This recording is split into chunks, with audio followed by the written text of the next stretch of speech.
Kita hidup di zaman di mana semua orang bicara, tapi tak ada yang benar-benar mendengarkan. Semua orang ingin terlihat berhasil, guys, namun tak banyak yang benar-benar merasakan damai. Hari ini aku ingin mengajukan satu pertanyaan sederhana tapi menohok.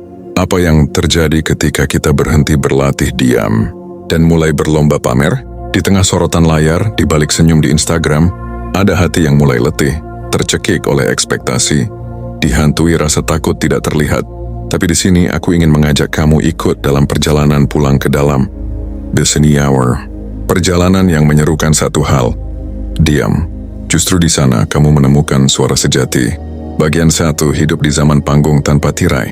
Di era sekarang, hidup seperti sebuah panggung besar tanpa tirai. Kita bukan hanya hidup tapi tampil. Bukan hanya bekerja tapi membangun citra.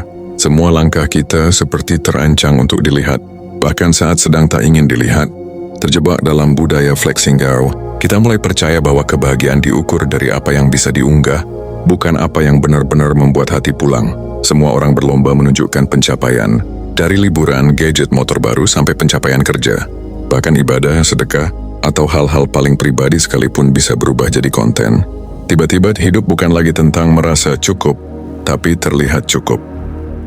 Lalu di mana tempat untuk diam ketika dunia memaksa kita bicara? Bagian 2, cerita dari ruangan yang terlalu berisik. Bayangkan seorang pria muda tanpa suara, sebut saja dia. Setiap malam, dia melihat teman-temannya terus memamerkan mereka punya segalanya. Rumah baru, gaji naik, jalan-jalan ke Bali, bahkan pacar baru setiap 3 bulan. Dia tak iri, setidaknya itu yang dia bilang ke dirinya sendiri. Tapi setiap kali melihat kilas balik hidupnya, hati dia jadi seperti sedang diperas. Apa yang salah dengan gue ya? Kenapa hidup gue biasa banget?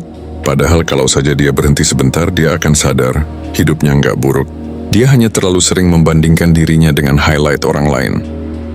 Di dalam hatinya dia lelah, tapi dunia menuntut untuk tetap menyala. Suatu malam, di tengah sepi, dia memutuskan satu hal. Mungkin sudah waktunya belajar berhenti bicara dan mulai mendengar diriku sendiri. Di ruang itu, dia menemukan hening. Dan di dalam hening, dia menemukan damai. Bagian 3, diam.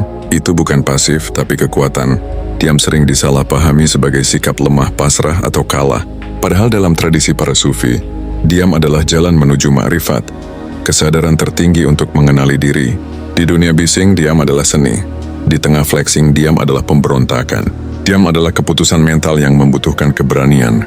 Kalau kamu bisa menahan diri untuk tidak ikut membandingkan hidupmu, itu bukan kekalahan, itu kemenangan batin. Dalam stoikisme ada prinsip ataraksia, yaitu ketenangan jiwa. Di situ kita belajar bahwa kebahagiaan sejati bukan datang dari pujian atau penilaian manusia lain, tapi dari menerapkan kendali diri. Semakin banyak kamu diam, semakin banyak yang sebenarnya kamu dengar. Lao Tzu, filsuf Tao, dia mengajarkan kita untuk menyaring ributnya ego, memeriksa suara di dalam hati, dan menyelaraskan diri dengan apa yang benar-benar kita butuhkan, bukan sekadar kita ingin tunjukkan. Bagian 4, ketika diam menjadi obat luka, kadang kamu nggak butuh motivasi. Kamu cuma butuh ruang. Ruang untuk lelah, untuk jujur, untuk menatap diri di cermin tanpa berpura-pura.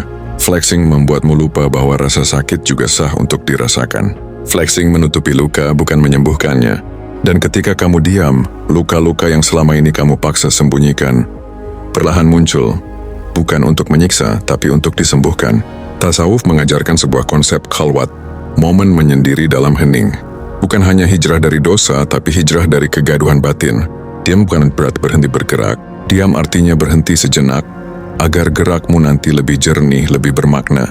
Bagian 5, dari hening ke kesadaran. Ketika kamu mulai membiasakan diri untuk diam di tengah lautan suara, kamu akan paham bahwa tidak semua pencapaian perlu diumumkan. Tidak semua proses harus disaksikan. Tidak semua rasa harus diukur lewat validasi. Di era yang memaksa kita tampil, diam adalah wujud perlawanan yang penuh kasih pada diri sendiri. Lalu apa yang kamu temukan dalam diam?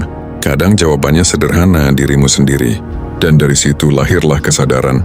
Kesadaran bahwa uang bukan Tuhan, status bukan identitas, dan pengakuan bukan kebutuhan dasar manusia. Yang kamu butuh hanyalah hadir untuk dirimu sendiri.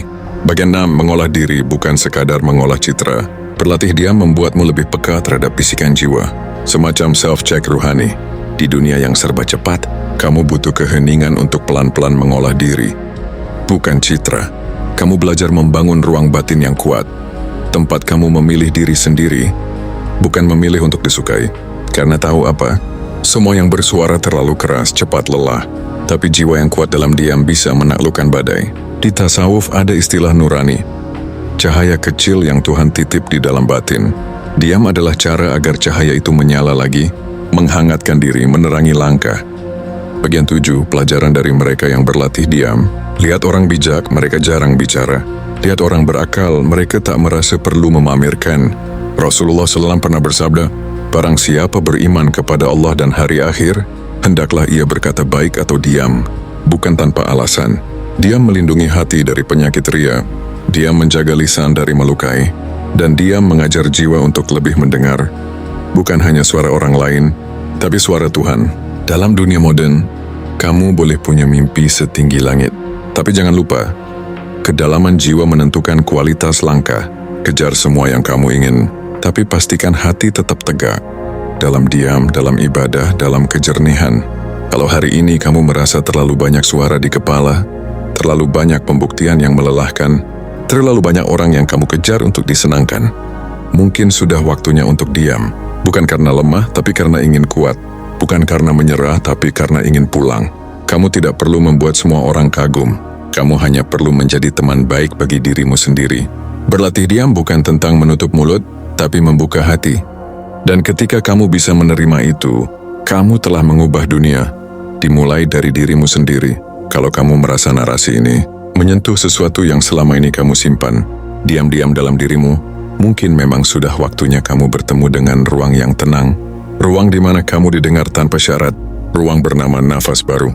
Di sini, kamu tidak akan diburu untuk menjadi hebat.